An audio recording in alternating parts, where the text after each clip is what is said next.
Okay, so let's look at this question. थोड़ा ऊपर कर देते हैं. The accompanying diagram shows the uterine tubes of 4 women, P, Q, R, and S. In which of the 2 women fertilization is impossible at present? अब पूछ रहा है कि इनमें से किसमें fertilization impossible है. आइए देख लेते हैं.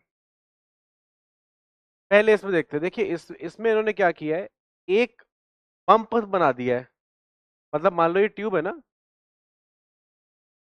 मान लो ये ट्यूब है, तो ट्यूब में ऐसे एक बम्प बना दिया है इस तरीके से, है ना. पूरा क्लोज नहीं किया है, तो रास्ता अभी भी बाकी है.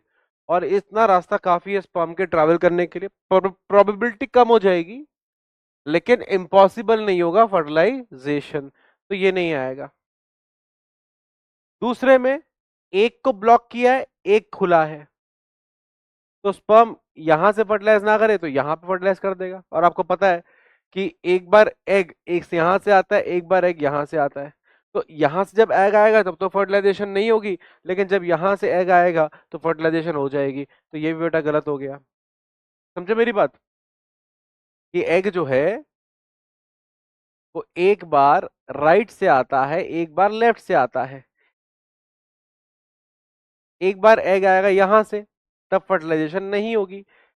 फिर आएगा यहां से तो फर्टिलाइजेशन हो जाएगी. आ रही बात समझ में? तो 50% चांस हो जाएंगे फर्टिलाइजेशन के, लेकिन होंगे. तो ये भी आंसर हमारा नहीं होगा, क्योंकि पूछा क्या है, इम्पॉसिबल ना हो. इसमें क्या किया है, इसको भी पूरा ब्लॉक कर दिया, इसको भी ब्लॉक कर दिया, यहां फर्टिलाइजेशन नहीं होगी. तो ये हमारा आंसर हो सकता है. फिर यहां पे क्या किया, ब्लॉक ही नहीं किया, काट भी दिया अच्छे से, है ना. तो ये दोनों एक्चुअल में एक तरीके से रिप्रेजेंट कर रहे हैं ट्यूबेक्टमी. ये ट्यूबेक्टमी के डायग्राम्स हैं. यहाँ सिर्फ लाइगेशन किया है, यहाँ पे कट एंड लाइगेट किया है. बोथ आर इक्वली ट्यूबेक्टमी, दोनों ही ट्यूबेक्टमी है. ठीक है ना. तो ये भी सही है, ये भी सही है. These both actually represent tubectomy. ठीक है ना. क्या कॉन्सेप्ट यूज किया इन ट्यूबेक्टमी? Complete ligation